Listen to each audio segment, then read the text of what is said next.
What's up and welcome back to the Metalhead Car Show. Modding cars is expensive, but it doesn't have to be.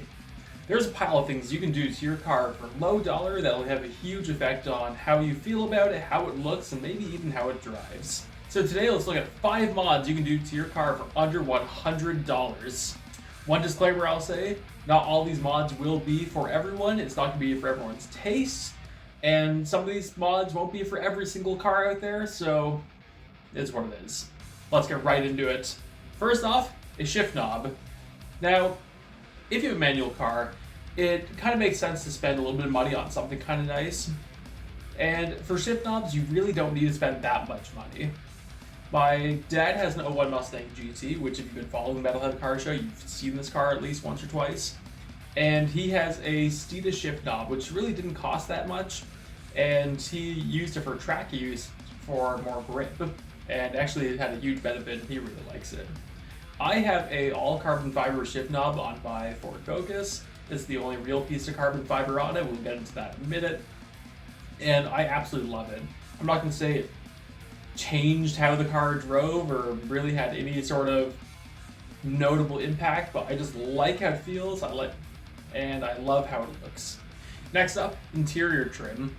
This is a small one, but again, much like the shift knob, it's something you look at every single day. You may as well have it something that looks nice and makes you happy every single time you look at it.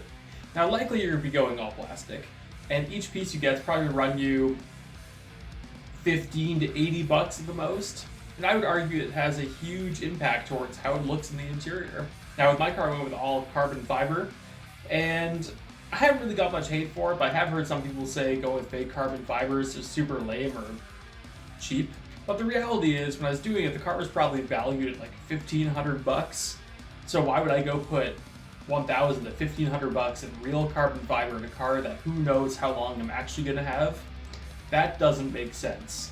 So honestly, go with that. Get something that's plastic that sticks on that actually kind of just looks nice, and who cares what it's actually made out of? Now that may be like one of the worst opinions I bring up, but honestly, it's your car. Do what you want. Don't break the bank on interior trim, and just enjoy it. Another easy way of getting nicer interior trim is going to junkyards. Find a nicer variant of your car and start picking it apart. It'd be a really easy way you could do it for like 15 or 20 bucks. Next up, window louvers. Now this is something that's getting a bit more popular. I've seen on 10th Gen Civics, Super BRZs, 350Zs, Chargers, whatever. And I also have it on my car.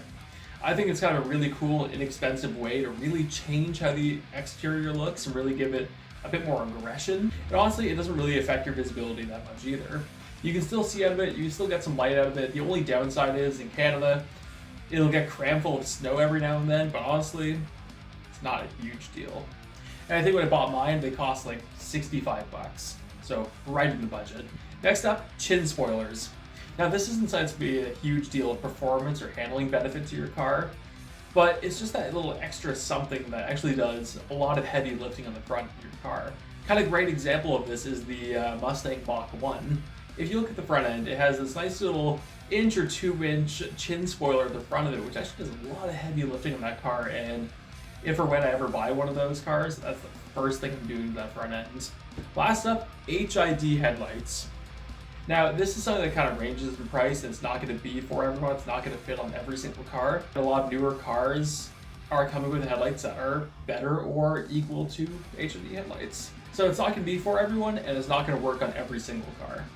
But I think they look awesome. I think they are actually kind of smart, because especially if you live kind of more in the country, having a bit more lighting would be a huge benefit to you, which is actually kind of why I got it when I was young.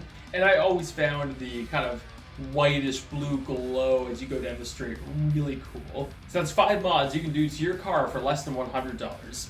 But I want to know, is there any mods you've done to your car that are less than $100 that weren't on my list?